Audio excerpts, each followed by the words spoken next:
एक ऐसी औरत जो कुछ पैसों के लिए एक इंसान के पास जाती है, वह उस इंसान के पास जाती है और जब पैसे मांगने की बात करती है तो वह कहता है कि ठीक है, पैसे तो मैं दे दूंगा, लेकिन वह अपनी एक 18 साल की बेटी को लेकर जाती है जो सबसे छोटी होती है। उससे पहले उसके 2 बच्चे और होते हैं जिनकी शादी के लिए वह पैसे लेने गई थी, ताकि मैं उन बच्चों को, अपने बेटे को तो मैं पढ़ा लिखा सकूं और अपनी बेटी की शादी कर दूं। वह अपने 18 साल की बेटी को लेकर जाती है तो वह उसे ऊपर से लेकर नीचे तक देखता है और कहता है कि आपकी बेटी क्या करती है, क्या काम करती है ये? तो कहती है कि अगर इसकी जगह मेरा बेटा होता तो वह कुछ काम कर लेता, लेकिन यह तो एक लड़की है, ये क्या करेगी? लड़की को तो हम बाहर भेज भी नहीं सकते हैं। यह बात कहकर वह थोड़ी उदास हो जाती है, लेकिन वह व्यापारी था।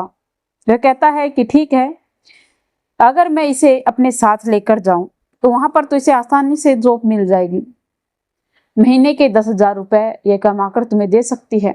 वह कहती है कि इतने बड़े देश में इतने दूर मैं अपनी बेटी को कैसे भेज सकती हूँ सर?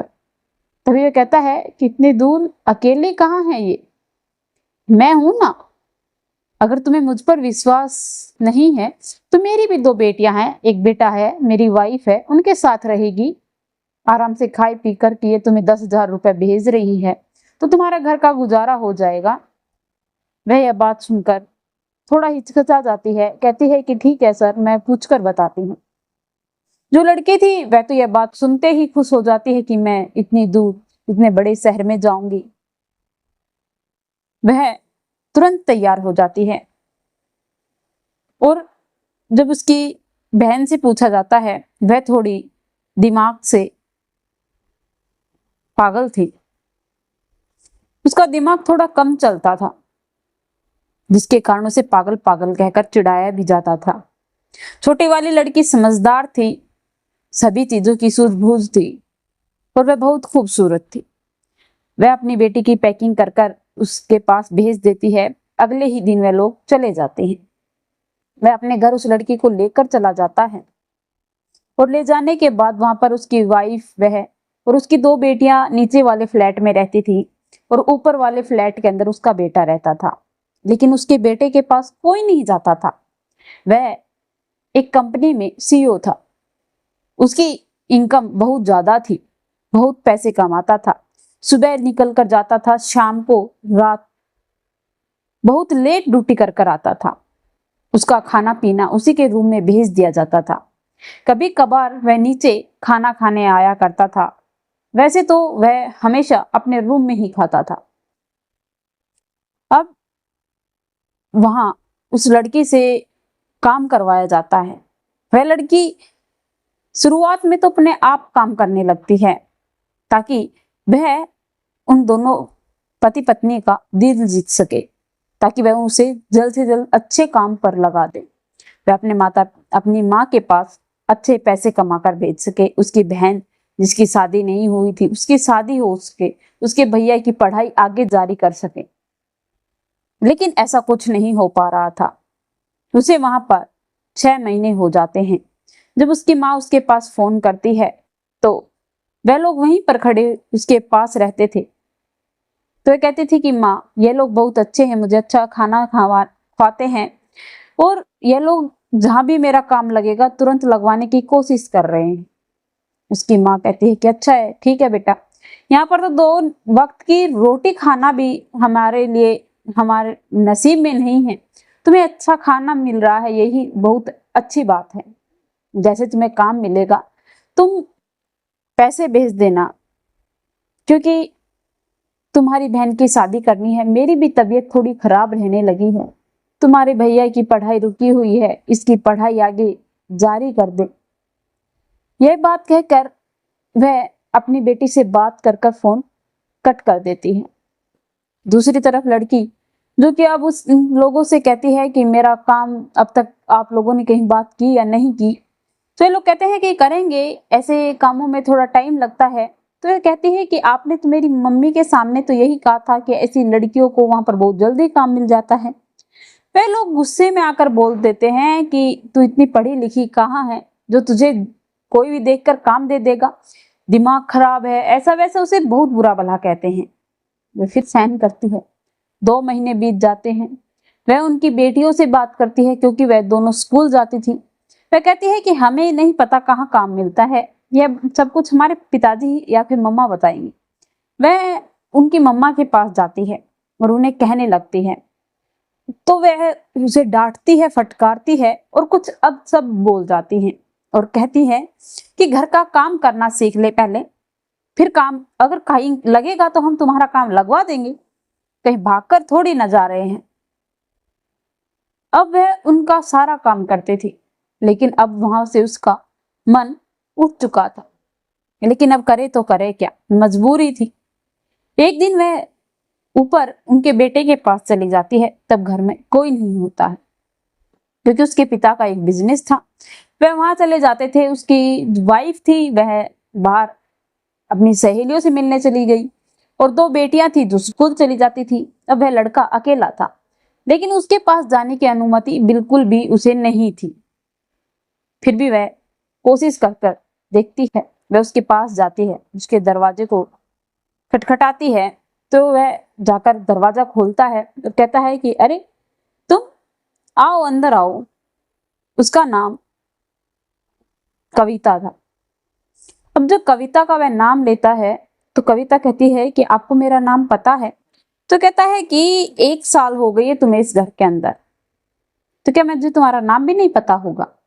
मुझे पता है, तुम्हारे बारे में बहुत कुछ पता है। वह आंखें भर आती हैं उसकी और उसे कहती है कि साहब, अगर कोई काम है तो प्लीज मुझे कोई काम दिलवा दीजिए। आप तो इतनी बड़ी कंपनी में काम करते हैं।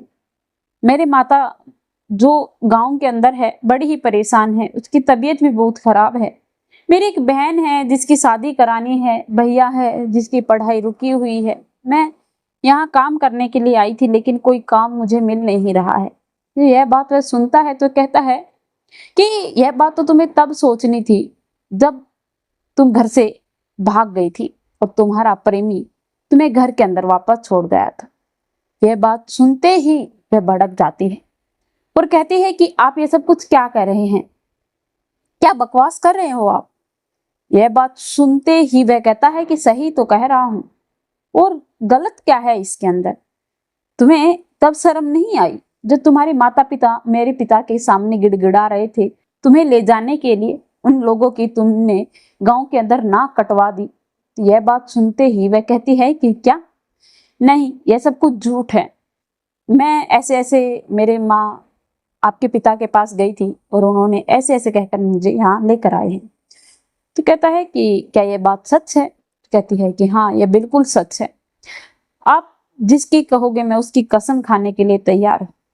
लड़का उसकी बातों पर विश्वास करता है क्योंकि उसकी बातों में सच्चाई उसे झलक रही थी।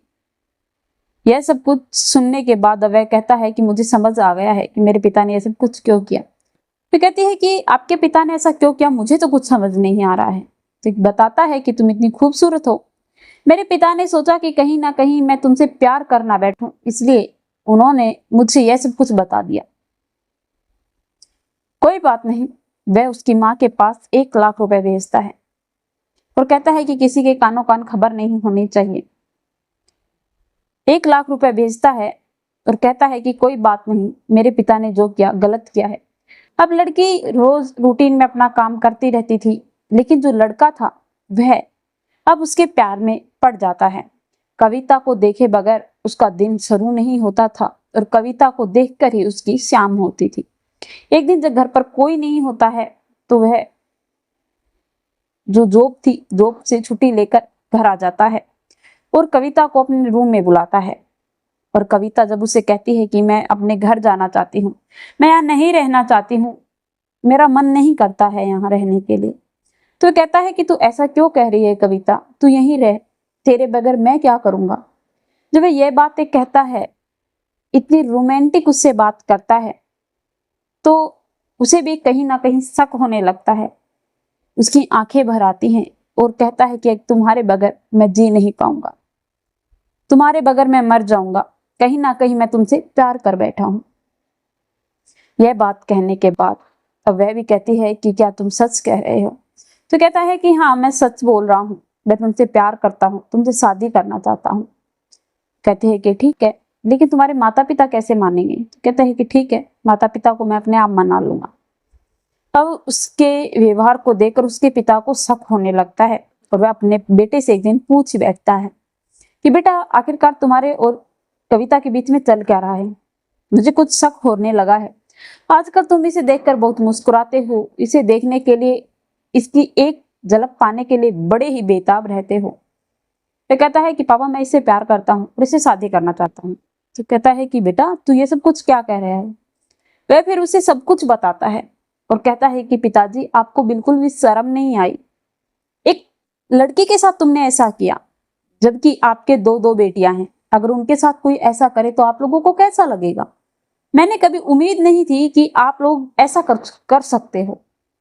वह लोग शर्मिंदगी में अपनी आंखें नीचे झुकाकर खड़े हो जाते हैं और उस लड़की से माफी मांगते हैं और उस लड़की के घर जाकर उस लड़की का हाथ मांगकर अपने बेटे की खुशी के खातिर उन दोनों की शादी करवा दी जाती है और उस लड़की की जिंदगी वहीं से बदल जाती है और वह उस बड़े घर की बहू बन जाती है और अपने जिंदगी में शायद उसने कभी भी सुख नहीं देखा था, जो अब वह आराम से अपनी जिंदगी को सुकून से बिता रही है अपने प्यार के साथ। तो दोस्तों, यह रही आज की हमारी एक लव स्टोरी इंटरेस्टिंग कहानी।